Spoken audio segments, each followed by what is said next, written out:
Hello everyone, my name is Raven, and here I am going to show you a build I've been using, not for very long, but for a little bit here in Destiny 2. Since it's a solar season and all, I figured I'd just get it out of the way and do the solar builds first. Not my favorite for Warlock, but here we are. Checking out the artifact, I feel like this is definitely the best layout for, you know, the solar playstyle, let's just say. All of my stuff here seems to be, kind of flexible in my opinion. Like mainly the reserves and all that on the chest piece can be like swapped out for resistances and whatnot. I have stuff to help with abilities as we usually do us warlocks because we kind of get addicted to using these abilities. I mean, I know I did. Seasons ago we used what was it? Starfire? Yeah, Starfire Protocol to just spam fusion grenades over and over again. But we kind of can't do that now that it got nerfed, and that's where Apotheosis Veil comes into play.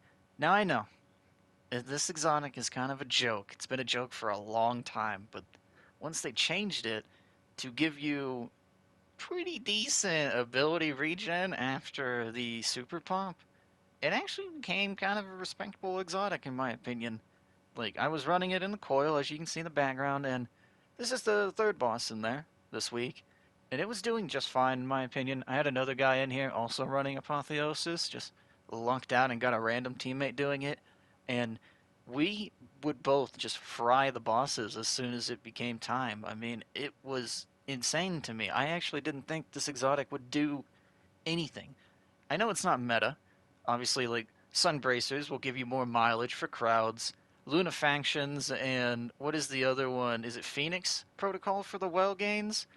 You will see more of those in higher tier content, but this is one of those things that it's just fun to use. So it's like, why not have fun with a build instead of just throw on the best thing and call it a day all the time? Like, there are time and places for that, sure, but Apotheosis Veil here.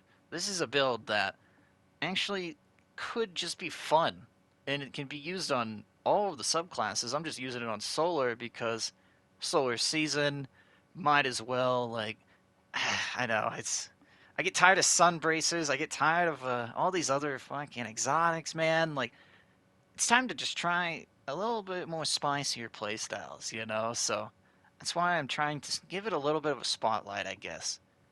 As far as weapons go, you see me using a Drang because it feeds the abilities with Wellspring and Incandescent, but the Amit, it's always Bane, Battler works, like, Callous Mani Tool works, like, all these things work. I just kind of felt like giving some love to Drang and its anti-barrier this season for sidearms, so, like, you might as well use something that synergizes. And for the rest of it, I mean, I use the fusion rifle, the scatter signal, the new one with slice because that thing is really good with the flint striker artifact mod. Just so good to get extra damage. Like, this Destiny players, we like to squeeze out every bit of damage that we can. So, obviously we take those. Now I'll be completely honest with you, in boss scenarios is where this exotic will shine. In the, add dense areas, it's kind of just like, what is my exotic doing for me? And sure, that's whatever, but honestly, most of the time our kits are stable enough and strong enough where you don't really need that extra bit of oomph all the time. It helps, sure, and it's, you know, very fun to have just the overkill in the loadout, but you know, if you are one of those players that doesn't really need a lot of help to kill ads because the weapons can do it sometimes, like good weapons, you can do that.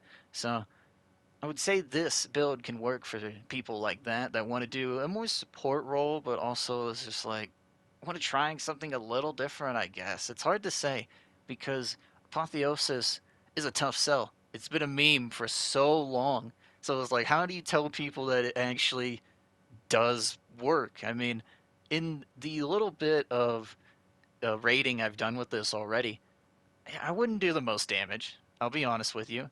And sometimes I would be on, the debuff job like Tractor Cannon for Crota. I was Oversoul guy. I would still get around 2 million damage as a support role, not even the guy that's doing main damage. And I know that's not crazy or anything, but it's decent. And if you're doing decent damage to help with people, on the debuffs and all the extra people's damage, it's just good for the team, in my opinion. Like, every bit will help, every bit will count. I mean, look at this with Nezarec here. The guys go and do their debuffs, and I just have abilities for all of this. That's why we pair this with Dragon's Breath for more ignitions and basically just free reloads and free fire-ins, Like, it synergizes so well. I mean, I don't know. Dragon's Breath is really good on its own, but if you're running a solar kit, it's just going to be elevated, of course, because extra scorching, all that noise. It's just good. It's something that I would say Warlocks should try if they're tired of running Sunbracers, Lunafaction boots, the is it Phoenix Protocol for Super? I always forget because we have two different protocol chess pieces for Warlocks, and I know they do different things, but it's just one of those things that my brain just cannot get right. I'm pretty sure Starfire is the one for fusion nades. Phoenix is the one for your well coming back on kills and assists. So, obviously you're going to see that one a lot because people love their wells.